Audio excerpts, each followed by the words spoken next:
there, everybody. Welcome to another episode of Classic Gaming Brothers. I'm Zach. And I'm Seth. And we are the Classic Gaming Brothers. That's right. That's right. Yeah, so we got a clean house right now. All of our massive piles of mails have been answered. Producer Doug is, I think, napping or dead. Oh, he's stirred. He's just napping, He's stirred. everybody. Okay, yeah. Anyway, so with the producer napping is usually when we go off book. Ooh. Remember that time when we did an episode about the Nick Arcade? Yeah, I remember that. That was when producer Doug was last napping. Oh, yeah, or that time where we did the lore of the Sonic the Hedgehog video games. No, that was approved by producer Doug. Oh, was it? Okay. I can never tell. Sometimes it looks like he's napping because he puts that weird hat down in front of his eyes. But then when you walk past him, he lifts his head up slightly so you see the whites of his eyes. Anyway, yes, the Nick Arcade episode, which if you go back into our analogs of our history, you can look up and listen to the episode where we talk about Nick Arcade, which is not a video game, but is video game adjacent. It is. And that's going to be important in this episode. But before we do that, let's talk about what we've recently been playing. Zach, what have you recently been playing? I have recently been playing Moon Remix RPG Adventure, which was developed by Love Delic, which is a Japanese company and published in 1997, originally in Japan for the PS1, but it was recently ported to the Switch in 2020 and to the PC in 2021. So I've been playing the PC version. The game is what you might call an antithesis to RPG games. So whereas in a standard JRPG, you play as the hero. You go around fighting monsters and talking to NPCs and collecting items. In this game, you play as an NPC who exists in this RPG world that is for a fictional game on a fictional console called the Game Station. At the beginning of the game, you start off playing as this small boy who is playing his video game one night. The game he's playing is like your stereotypical RPG. It's got these big, beautiful 16-bit sprites. It's got this kind of medieval sounding music. You walk around, you fight monsters, you like one-hit kill enemies, and then you fight a dragon. And then the boy's mother says it's time to go to bed. So he goes to bed, and then the TV turns back on. The game boots back up. The boy gets sucked into the video game world. And when he awakens in the video game world, he takes on the form of this NPC. And it's his job now to explore the video game world from the perspective of the NPC. And you soon learn that the hero of the game, the one you had previously played as, is kind of a jerk. He's slaughtered tons of creatures that have lived in the woods. He's attacked an innocent dog that lives in the town. He robs villagers by walking into their houses, going to their bedrooms, and taking everything from their dressers. So it's your job to now grow your love and the love of the NPCs and the other characters in this game by granting wishes. So you go around and you talk to the NPCs, you figure out what they need, and you try to get them to be happy. And this includes talking to villagers, talking to, slimes in the woods or creatures in the woods that would otherwise be evil, while also, trying not to stray in the path of the hero who wants to destroy everything. So it really is kind of the opposite of what you'd expect from an RPG. And it's a game that is really unique in that way. And I think some of the humor is really great, where like, for example, when I was walking to someone's business to talk to one of the NPCs, and I started to kind of like wander around with my character, and I started to walk into like a private section of their business. The NPC grabbed my character and dragged me away from the private section and says, "Who do you think you are? That hero goes around stealing all my stuff?" And I was like, it is true. When you're playing RPG games, the heroes just kind of walk in and like break vases or just like open people's chests and just steal things all the time. Heroes in RPG games are jerks, and this game really lets you kind of see what it's like to live the life of an NPC. So it's very much a game that's, I would call it an antithesis to JRPGs. It's very much a parody of JRPGs. It's a game that I think is definitely worth checking out. And it was a game that also heavily inspired Toby Fox to make his game Undertale, which Undertale has a lot of those themes of like choosing not to kill a creature and instead giving it affection to win a battle sort of deal. And that's something that's expressed here. So yeah, that's Moon Remix RPG Adventure. Seth, what have you been recently playing? Recently, I've been playing a game that I actually played back at PAX, and I feel like I played a bit before or seen a lot of videos for it, and that's System Shock, which came out May 30th of 2023. It was developed by Night Dive Studios and published by Prime Matter. Night Dive Studios does a lot of development of older games to either make them work on newer hardware, or sometimes they remaster older games. But they have a pattern of picking up older intellectual properties and sitting on them and then doing something with them eventually. I believe they are the ones that currently own Adventure Out of Time, and so maybe they'll do something with that. I picked up in June, and I've been enjoying it. It's very much like BioShock, and also kind of like Prey, since it is really the original BioShock,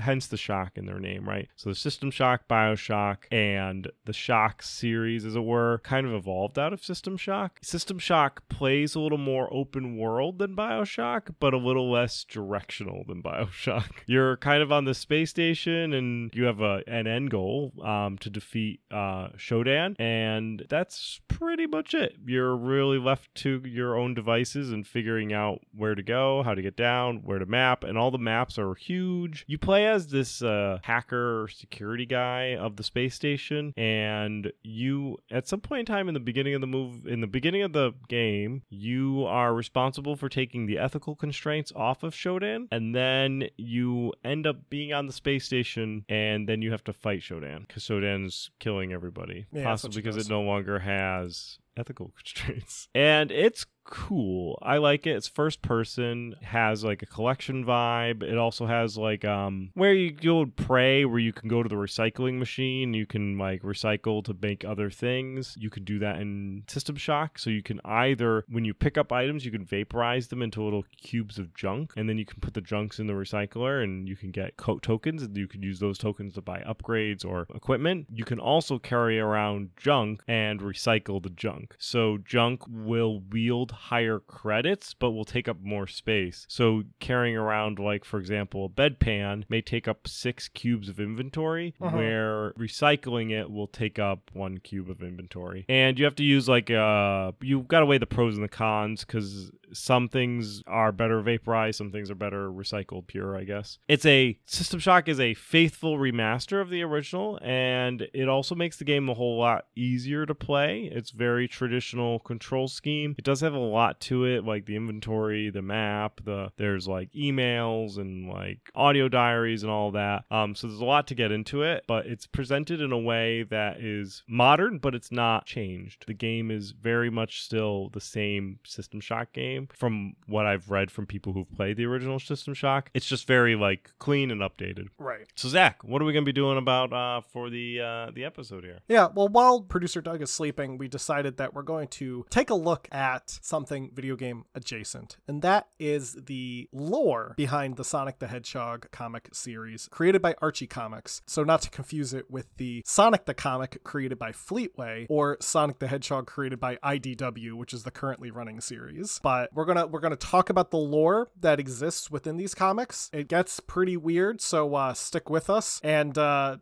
kind of brief everyone, the Sonic the Hedgehog comic series was published from 1992 to 2016 through Archie. The series was at one point the longest running comic series based on a video game, and initially the comic started out in kind of a more comedic tone. So the earliest issues are more inspired by the comedy series The Adventures of Sonic the Hedgehog, with characters from the more serious series Sonic the Hedgehog, both starring Jaleel White. And at some point it did take on the more serious kind of melodramatic tone. The series has seen a lot of writers and pencilers and artists throughout its era, but the main writers include Ian Flynn, Ken Penders, Michael Gallagher, Carl Bollers, and Scott Fulop. The series would end when Sega ultimately decided that they didn't want to renew the license with Archie.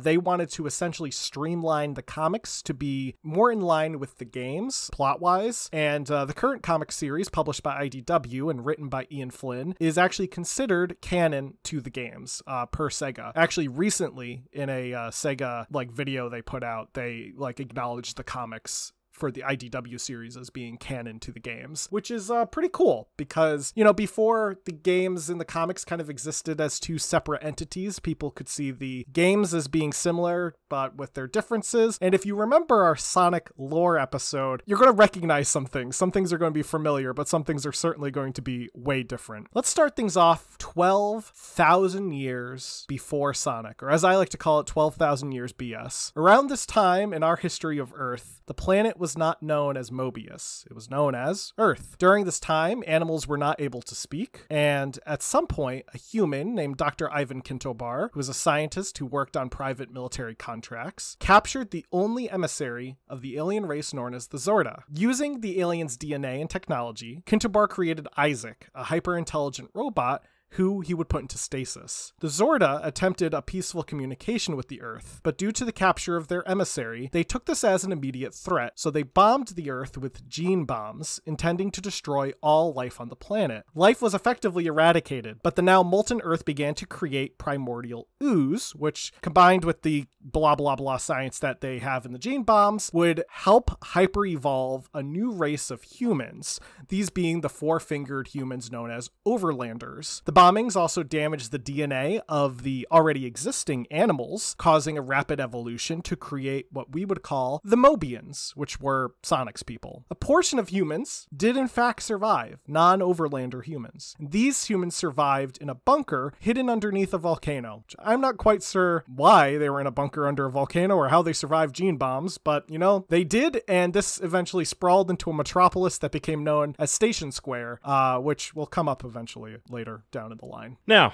let's cut ahead like 12,000 years or so, 50 years or so before the Great War. Professor Gerald Robotnik of House Ivo is commissioned by the United Federation to create the ultimate life form. He gets help from an alien known as Black Doom. He retreats to the space colony Ark to work on his project, but soon the United Federation's forces storm the colony and capture Gerald. At this time, they kill Maria Robotnik, Gerald's sick granddaughter, and Project Shadow escapes. Why did his granddaughter have to die? Oh, she got shot. Wow.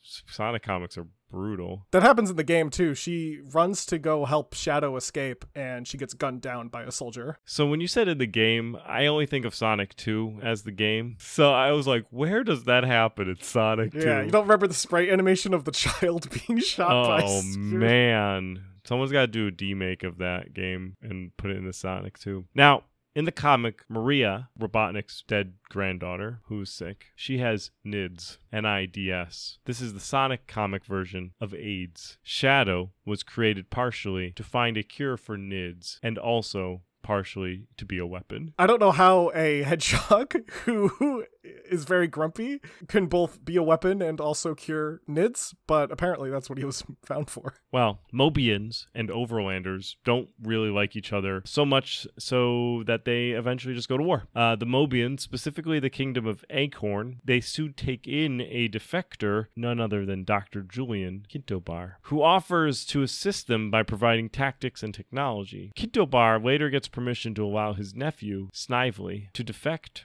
and assist. The Overlanders are pushed back and eventually surrender. A small number of survivors go off to find a new planet, and the remaining members on Mobius stay and incorporate with Station Square's human population. Kintobar is made warlord and is given more control, working closely with Charles Hedgehog, brother to Jules, who is the father of Sonic. And around this time, Kintobar begins to do research into the Zone of Silence and roboticization, which is the process to turn a living creature into a robot. Following the roboticization of Charles and Jules, Kintobar launches a full-scale coup d'etat and renames himself Dr. Ivo Robotnik. And this is in honor of his grandfather, who is Gerald Robotnik, and also of his cousin, Maria Robotnik, and the House of Ivo. A few years after the coup, Sonic is now aged around 12 or 13, and he has joined a group of resistance fighters known as the Freedom Fighters. Along with the princess and heir apparent to the Kingdom of Acorn, Sally, he continues to hold off Robotnik's attempts to fully destroy the world. Around this time, Sonic begins to go through some arguably pretty weird adventures.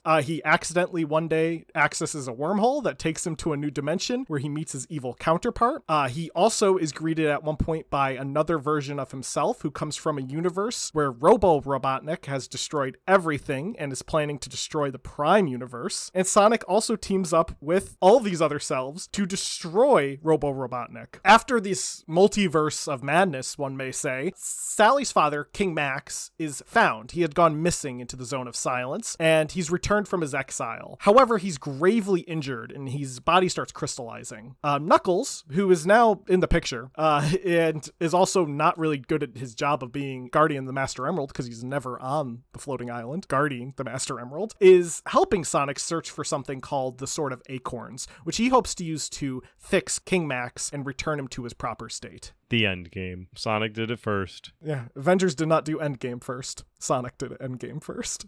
Sonic is framed for the murder of Sally after a mission goes awry. Now, on the lam, Sonic tries to enlist the help from people who believe his story. Meanwhile, Dr. Robotnik is working on creating the ultimate annihilator, which is programmed to destroy all life on the planet that isn't him, which is pretty, I would say, pretty complete. Now, Sonic goes through some stuff and eventually learns that Robotnik staged Sally's death in order to take control. He goes to Robotnik's base to take revenge, and after a pretty long fight, Robotnik activates the ultimate annihilator. However, unbeknownst to him, Snively has changed the annihilator to not target everybody but Robotnik, but only to target Robotnik. Thus, Robotnik is completely disintegrated forever. So the true hero of Sonic the Hedgehog is not Sonic, but is in fact Snively, who is just a traitor. And Sally isn't really dead. She's just kind of dead. She's in a coma. Though Sonic will eventually wake her up, though, so she is okay. The whole plot to like frame Sonic is also very confusing. And the way they resolve it, let me say, is very confusing. So the plot to frame Sonic is this character named Hershey, who is a cat, is in love with a double agent who actually is working for a Robotnik, but people think he's working for, the Freedom Fighters. His name's Drago. And he convinces Hershey to like dress as Sonic, and they go on a mission, and he gives her this like special pair of glasses, which makes her see Princess Sally as Snively. So she like sees Snively hanging from a rope, and she goes and cuts the rope, so Snively presumably falls to his death. And it's actually Sally, and everyone sees this person dressed as Sonic drop Sally from this like really tall building. And that's like the way they frame Sonic. But what's the best way that Sonic is able to prove his innocence is he's friends with a dragon named Dulcie. Can we just recap? I just want to say this is all 100% canon. Yeah. So this is Sonic lore of the Sonic games, and this is what is behind it. Stamped by approval by Sega. So let me tell you now how they get Sonic's innocence all cleared. Sonic's friends with a dragon named Dulcie. Dulcie is hanging out with she finds Sonic and she helps him stay hidden. And then when Sonic is confronted by King Max's guards who are trying to track him down for murdering Sally, Dulcie's like, hold on, I'm a dragon and I can see into Sonic's heart and I know he is telling the truth. And as you know, dragons don't lie. And that's how Sonic is proven to be innocent. So immediately following the death of Robotnik, Sonic gets an award for, I don't really know what, because Snively's the one that killed Robotnik, but Sonic gets an award. And he starts having some weird hallucinations about Robotnik still being alive. The issue that this happens in, issue 51, is very weird. The art style gets very distorted, and Sonic keeps seeing flashes of his real life mixed in with this fake world that he's in. I used to love reading it as a kid, and I still have my issue, and it's in terrible condition. But he wakes up eventually from this weird hallucination to find out that the award he was given had a chip in it that was giving him these hallucinations, and the chip got activated by a signal somewhere out in space. So something is up. So Robotnik is dead, but there's still something going on. And Sonic learns that Robo-Robotnik, the Robotnik from that other dimension who he had beaten, is back and has taken the place of Prime Robotnik. So basically, Robo-Robotnik, while initially defeated by Sonic, returned to his old dimension and destroyed it, just wiped everything out. And he realized that he was bored being the ruler of this dimension that he had conquered, so he decided he was going to conquer a new dimension. And he went to Sonic Prime's dimension to take over and replace the Robotnik that was killed. And he also takes on the body of the Sonic Adventure era Robotnik, so that was kind of the way that they were able to write in Robotnik's new design, was oh, this is a different Robotnik. And I want to make sure that this is clear. The Robotnik that's in the comics from issues 1 to 50 dies. Flat out is dead. Later on, a new Robotnik is introduced from an entirely different dimension. So this is Sonic. Again, 100% canon. During this time, the new Robotnik releases Chaos, who's this ancient god, and Chaos destroys Station Square. Sonic comes in and stops him, and it's pretty much the plot of Sonic Adventure, the game, with some differences because the team at Archie weren't actually able to get an English copy of the game because it wasn't finalized yet, and Sega refused to give them a script, so they had to interpret the game's story through the Japanese version that they had to import using their own money. After this, though, Robotnik releases Shadow, who then does his thing. Again, see Sonic Adventure 2 the game, and so on and so on. Sometime later, a surviving spaceship that had left Mobius before the war returns with some overlanders. These overlanders include Colin Robotnik, Robotnik's brother. Colin's daughter, Hope, gets caught up with some Mobians. She kind of has a little freak out, and her father tells her that his people can live with Robotnik and be safe. Though Robotnik has some weird powers now, whereas he can turn people into robots using a Midas touch, where he touches people and they automatically turn into robots, and he turns his entire family, barring Hope, into robots. Anyway, Hope does escape, and she ends up living with the freedom fighters, and she becomes a kind of integral part of their team, though she's always kind of, there's always kind of a little disconnect between her and her family with the fact that, you know, she is a Robotnik living amongst people who have been tortured effectively by Robotnik. Now, Shadow also turns good for some reason. We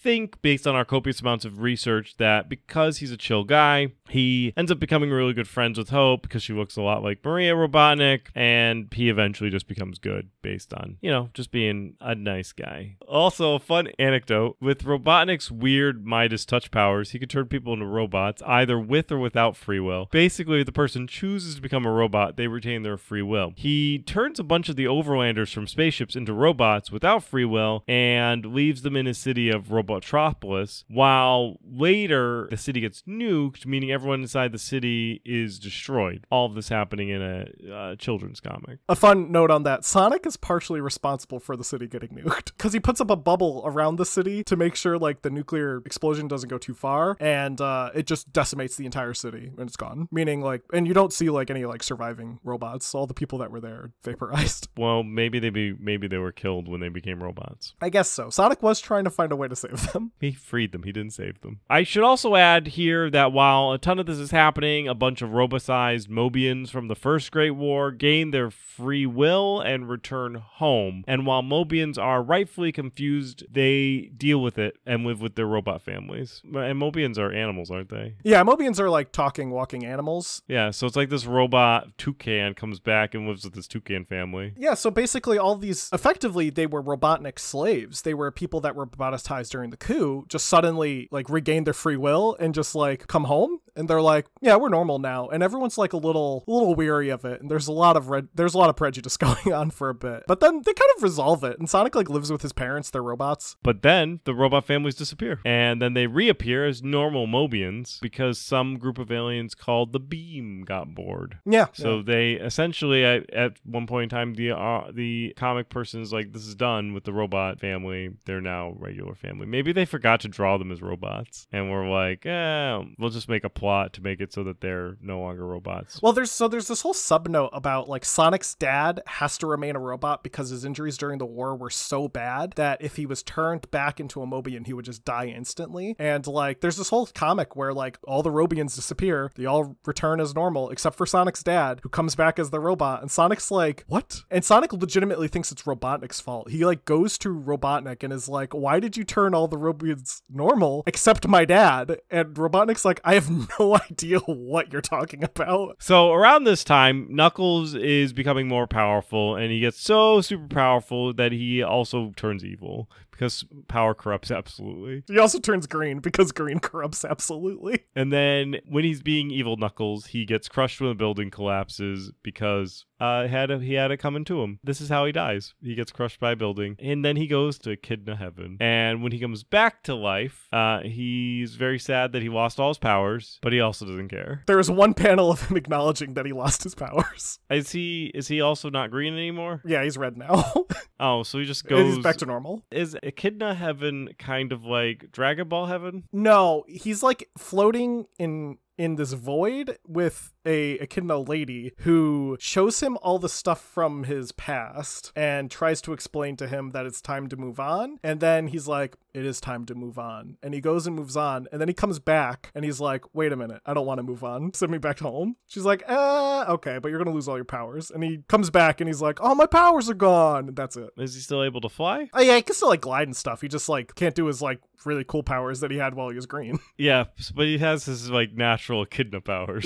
Yeah, you know, like gliding and sticking to walls. And super punching people. Yeah. The Zorda then also come back. This is the time that the Zorda get a big sundial, which is going to destroy the Earth, and Sonic smashes it. And when Sonic smashes the sundial, he then gets lost in space. And Sonic, let me tell you, has a wild time in space. He meets the Beam, and he asks them why they changed the robotized Mobians back to normal. And they were like, seemed like the nice thing to do. And he was like, okay. And then he goes to like a trial because the Beam have this like non-interference policy, and the one that changed the Robians to Mobians wasn't supposed to do that. And he has to like defend her at a trial. Very odd. He also goes to this one planet where he finds Chaos Emeralds, uses them, but turns into evil Super Sonic, who is a separate version of Sonic, and they fight. And evil Super Sonic is a jerk and blows things up. It's wild. He eventually does get back to Earth. But when he comes back to Earth, Robotnik, who's now calling himself Eggman, has taken over a good chunk of the world and also now created the Eggman Empire. So Sonic has this friend, Antoine, I should say. Antoine is this kind of cowardly little coyote guy. He wears this little uniform. But when Sonic comes back,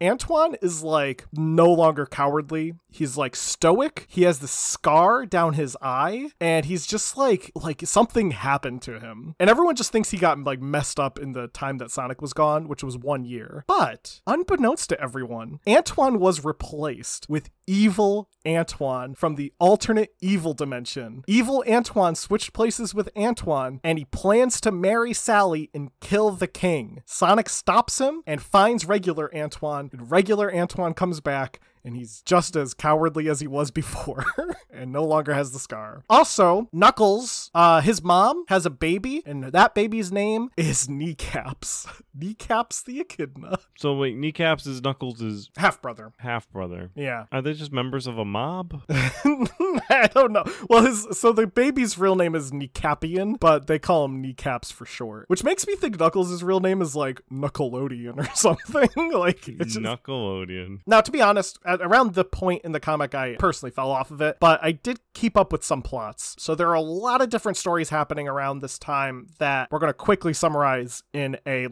paragraph. Robotnik launches a bunch of nukes and basically is like, can you stop the nukes all at once, Sonic? He then carpet bombs Knothole, which is Sonic's old home. Sonic's friends have moved to a different place at this point, so their old home was basically just there for the memory. But yeah, Robotnik literally comes in with his air fleet and just carpet bombs the place. Also, Sally has this computer which starts talking and becomes a living, breathing creature. And in a Knuckles side story, this echidna god named Energek comes back and possesses Knuckles and destroys a city, but then Knuckles gets better and the echidna god goes away. Let me tell you, Knuckles has his own lore. So Knuckles has lore that is deep lore that goes back even further than Sonic's lore. And that could be a whole nother episode in itself, just going over Knuckles' lore. We're not doing that today. Eggman watches the Death Egg Mark II, which is the sequel to his old Death Egg, which is in the games, and also in this really short, kind of insignificant comic storyline from the mid-1990s. The Death Egg Mark II has a mega roboticizer on it, and some other new tech. Eggman activates Operation Clean Sweep, which completely alters time and space. This causes the first Genesis wave, which briefly resets the world to be the canon of the original Sega Genesis games. Sonic collects all 7 Chaos Emeralds and uses his supersonic abilities to fix the universe and set it back to normal. However, during this time, Sally is roboticized. This goes to a period of time where Robo-Sally and Sonic's freedom fighters go off and have a bunch of fights in different places. Around here is when Eggman gets in touch with Dr. Wily, a scientist from an alternate reality, the Mega Man reality, and Wily and Eggman, the Mega Mega Man and the Sonic guy team up to manipulate the two universes together to create a universe where Mega Man and Sonic coexists. Mega Man harnesses the Chaos Emerald power and reverses the wave, which fixes the timeline. Did they do a series of comics where it was Mega Man and Sonic? Yeah, there is a Mega Man comic series that ran around the time this was happening, separate by Archie. It was a short-lived comic series that was done by some of the same team members. It's not bad. Now, after this happens, another wave happens, this time called the Super Genesis wave, which, listener, I want you to think about everything we've talked about. I want you to think about Zorda. I want you to think about gene bombs and just all of the weird things we've already gone over. None of that matters because the Super Genesis wave changes the canon of the entire comic series. The Super Genesis wave is caused by a combined efforts of Dr. Wily and Dr. Robotnik. Basically, they use the Chaos Emeralds to create their own universe, and Sonic and Mega Man have to intervene. But when Sonic tries to restore the world, it causes this ripple effect, which wipes out about 244 characters that were in the comic series who are no longer in the series. They just gone. And this is what is called the Super Genesis wave. And this was really done for logistical reasons. So to break the lore a bit, to get out of the lore and to go into a little bit of a logistical thing, Archie got into a lawsuit with a writer, and that writer was able to retain the rights to some of his characters. Those characters had to be removed from the comic. And at the same time, Sega said, stop using so many characters. Let's keep it a little more simple. And Archie effectively had to rework everything. So now this new storyline is lovingly called the post-Super Genesis wave. Starting off, let's change a couple of fundamental points. Mobius was never Earth. Also, it's not even called Mobius. It's just called Sonic's World. Overlanders, not even around anymore. There's no such thing. There's just plain old humans. And Zordas, they never happened. There was no gene bombs. Knuckles also is now an only child. But he's not only an only child, his entire race is extinct, except for him. Knuckles is now the only echidna. And besides that, the Sonic world just kind of syncs up in a few places to what the games are. Gerald Robotnik creates Shadow at the Ark. Maria has a disease, though they never called the disease NIDS, and is killed by the United Federation. Robotnik becomes warlord, starts a coup, yada, yada, yada. There's a lot of things that are the same, but everything's just a little different. They show some flashbacks to Robotnik having his coup, and he's now drawn like the Robotnik that we know from the Sonic games, not the one that they drew in the Archie comics. The biggest difference, though, is that all of the games are now canon to the comics. Then Archie comics were canceled. So that's it. Before we close things off, let's talk about an incredibly weird non-canon future. So yeah, everything I talked about was decanonized by the Super Genesis wave, but before the Super Genesis wave happened, there was a comic series, originally just a side story that would occur in the last couple of pages, and then they ran 2 full issues that were dedicated storylines called Mobius 25 Years in the Future. In Mobius 25 Years in the Future, Sonic and Sally get married and have 2 children, Manic and Sonia, whose names come from the television show Sonic Underground. Sally becomes queen, and Sonic becomes king consort. Knuckles' father, Locke, dies from terminal cancer, and Knuckles is long-term paired to a girl named Julie Sue. Echidnas don't really have marriages. They call it long-term pairing. They have a daughter named Lara Sue, and she's destined essentially to become the next Guardian. During the ceremony to become Guardian, Sonic visits Knuckles for the first time. They play pool. They hang out. They shoot the breeze. It's a really chill comic. And then the past gets rewritten, and all of a sudden Shadow is now king. Sonic's children aren't around, and it's really weird. And Lara Sue comes from this alternate timeline to fix everything, and she finds Sonic. He's homeless. He's no longer king. They team up. They dethrone King Shadow, and Sally and Sonic reconcile and get married, and the timeline, I guess, is restored. But there's this really weird panel where Sonic is finding out that he no longer has children, and he's crying, and it is distressing to the point where they had to edit the panel to make it less distressing. And I dropped those panels in for you, Seth, to see. Oh yeah, pretty weird, huh? Yeah. So that's the Sonic lore. That's Sonic the Hedgehog, the Archie comic series, and that's just what the a Sonic. way to end it. Yeah, I know. Again, that's just the That has nothing to do with the IDW stuff, and that's not even getting into the Knuckles lore. The Knuckles lore is like a whole nother storyline. There's like weird governments, like there's a secret cabal. There's a character named Robbo the Hedge who looks like Sonic, just in cosplay as Robin Hood. Yeah, it's a wild series, but you know what? I loved it. It was one of those comics that I loved reading growing up. I'm really happy that my dad picked up those issues of Sonic the Hedgehog, brought them home whenever he went shopping at Stop and Shop. And I still have a good bunch of them, and I just love them. Anyway, I hope everyone enjoyed that episode. We're going to get into our retro rewind. So Seth had me play Steel Panthers, and I think he did this as punishment. So Steel Panthers is an SSI game released in 1995, and it kind of felt like doing homework. It's a turn-based game where the players control various infantry and tanks. Took a very long time to figure out how to set things up because you have to like read through the stats and figure out the best way to like allocate your tanks, and you have to purchase infantry and make sure you're buying the right infantry, and then you have to place them on the field, and then you have to wait for your